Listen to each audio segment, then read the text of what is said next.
Баршаға сәлем достар. Мен бүгін Малыш на драйве атты киноға шолу жасайтын боламын. Арнаға жазылып кетуді ұмытпайық. Қызыл Субару банкке қарама-қарсы бағытта тоқтайды. Ішінен Бадди, Дарлин, Гриф атты аса қауіпті қылмыскерлер түседі. Олар банкке қарай бағыт алады, ал Балақай лақап атты жігіт көлікте отырып оларды күтеді. Балақай әрдайым құлаққапта жүріп, өзінің сүйікті әндерін тыңдап жүреді. Қылмыскерлер банктен бірнеше мың долларды алып, көлікке қарай жүгіреді. Ал Балақай болса, газды түбіне дейін басып, көлікті қатты айдап кетеді. Полицейлер оларды қуалап келе жатқанына қарамастан, ол музыканы қатты тыңдап келеді. Балақай көлік жүргізу ісінің маманы. Ол кез келген көлікті еркін айдай алады. Полицейлерге тікұшақ көмекке келгенде, Балақай жолда екі қызыл көлікті көріп, олардың қатарына қосылады. Туннелде Балақай қасындағы көлікпен орын ауыстырып алады. Сөйтіп олар полицейлерді алдап, жер асты автотұраққа барып, басқа көлікті айдап кетеді. Сәлден кейін Балақай барлығына кофе алып баспанаға барады. Ол жерде оларды Дог атты басшылары күтіп отырады. Дог қылмыс әлеміндегі беделді адам. Ол бәріне өз үлестерін бөліп жатқанда, Гриф Балақай неге үнемі құлаққапта жүріп, музыка тыңдайтынын сұрайды. Сосын Гриф Балақайға келіп тисе бастайды, бірақ ол оған мән бермейді. Қылмыскерлер өз үлестерін алып, қайтып кетеді, ал Дог болса Балақайдың барлық ақшасын алып қояды. Ол оған қомақты сома қарыз болады. Балақайға 10 мың доллар, қолғап және жаңа телефон беріп, менің қоңырауымды күт деп кетіп қалады. Балақай асырап алған әкесі Джозефпен тұратын үйге барады. Тапқан табысын ол еденнің астына тығып жүреді. Оны көрген Джозеф оған заңсыз істермен айналыспауға кеңес береді. Балақай қалтасынан диктофонды шығарып, қылмыскерлердің жазбаларын тыңдап, кезекті ремикс жасауға кіріседі.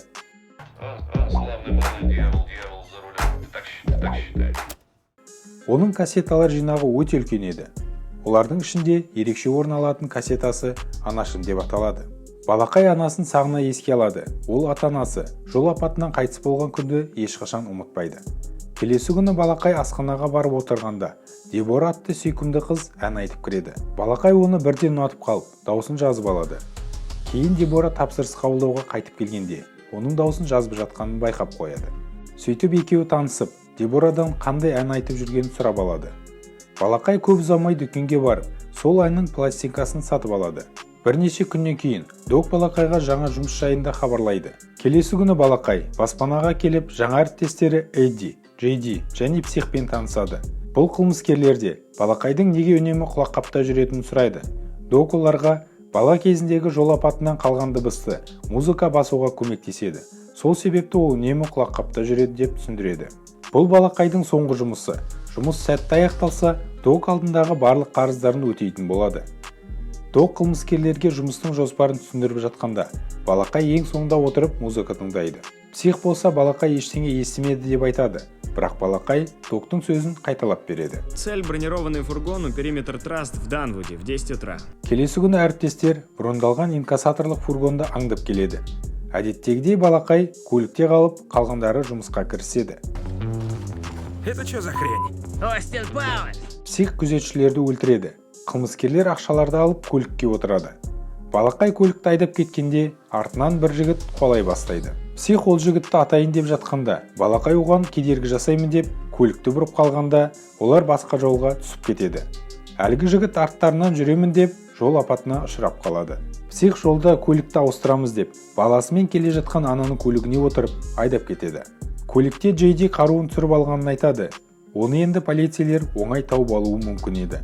Олар жер асты паркингке келіп, тағы да көліктерін ауыстырады. Псих Балақайға әлгі пикаптағы жігітті атуға кедергі жасағанын айтады.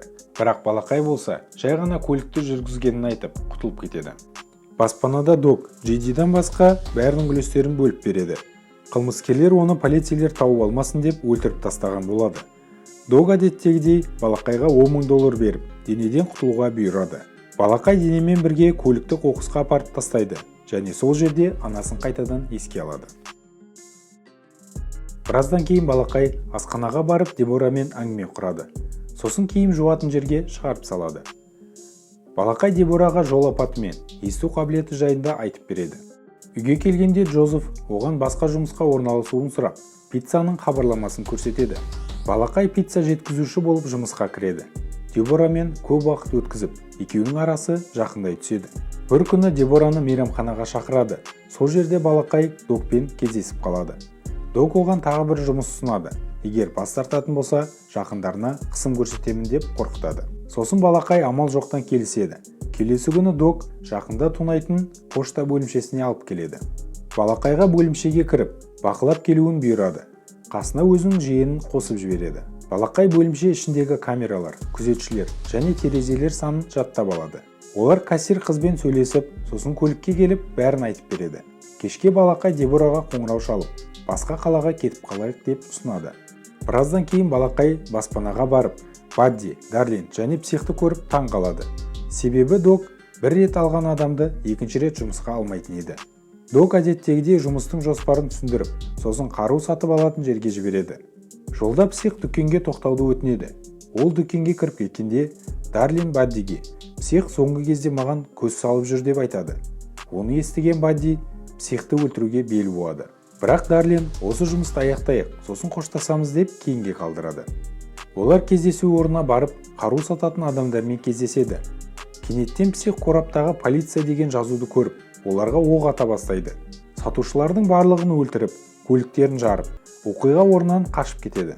Жолда псих олардың жасын полиция болғанын, сондықтан оларды өлтіруге тура келгенін айтады. Псих тағы да жолда асханаға тоқтап кетуін өтінеді. Ол асханада Дебора істейтін болғандықтан, Балақай оған қарсы болады. Бірақ псих оны мәжбүрлеп, кейін барлығы асханаға кіреді. Дебора қылмыскерлер арасынан қобалжыған Балақайды көріп, оны танымаған кейіп танытады. Тамақ ішіп болғасын, псих ақшасын төлегісі келмей, Дебораны өлтіргісі келеді. Балақай психті тоқтатып қалған кезде, псих бір нәрсені байқап қалады. Кетіп бара жатып, Балақай Дебораға хат тастап кетеді.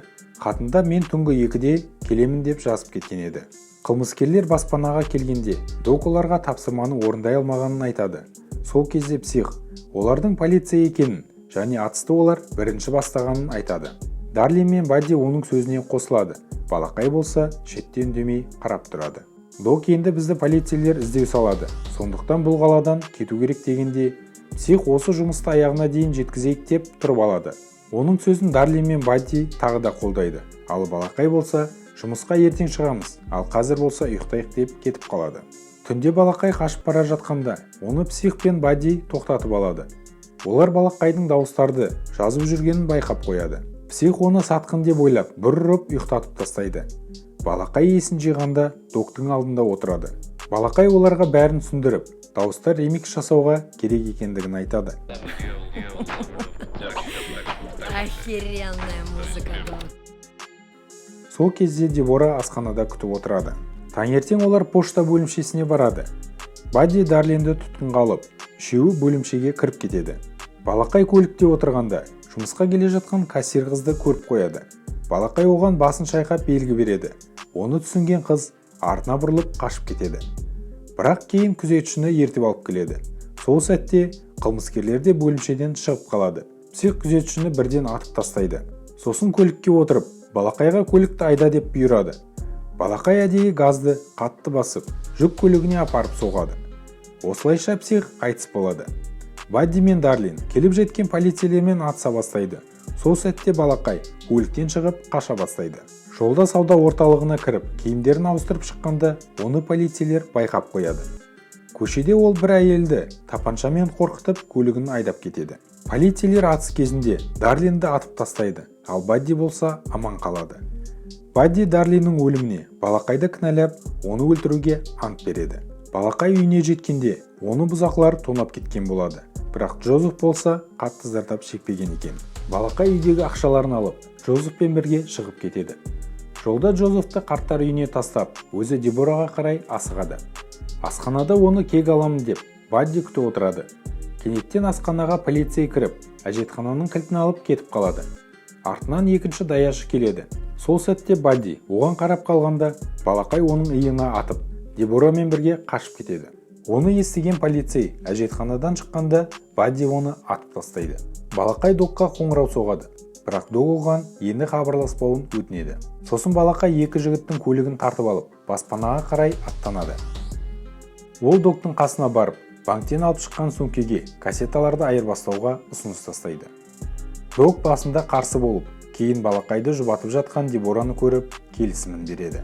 Лифтте Дог: "Мен де кезінде ғашық болдым. Бұл ақша сендерге қашып кетуге көмектеседі" деп бір сөмке ақша береді. Астында оларды полицейлер күтіп алады. Дог оларды атып тастайды, бірақ өзі жарақат алады. Кенеттен Бадди пайда болып, Догты қатты жылдамдықпен қағып кетеді. Сосын балақайды да өлтірмек болады, бірақ ол уақытында секіріп үлгереді. Балақай жүк көлікпен оны қуалап, соңында полиция көлігін бірнеше қабаттан құлатып жібереді. Артынан балақай келіп, қарап тұрғанда қасына Бадди келіп оның құлағын атады. Сол кезде Дебора оған шабуыл жасайды, ал балақай болса тапаншамен Баддиның аяғына атады. Нәтижесінде Бадди көліктің үстіне құлап мерт болады. Келесі күні екі жас қаладан шығып бара жатқанда полицейлерге тап болады. Балақай оларға берілуді шешеді. Сотта Джозеф, Дебора және кассир қыз оны жақтап сөйлейді. Сот оған 25 жыл беріп, 5 жыл өтегесін мерзімнен бұрын шыға алатынын айтады.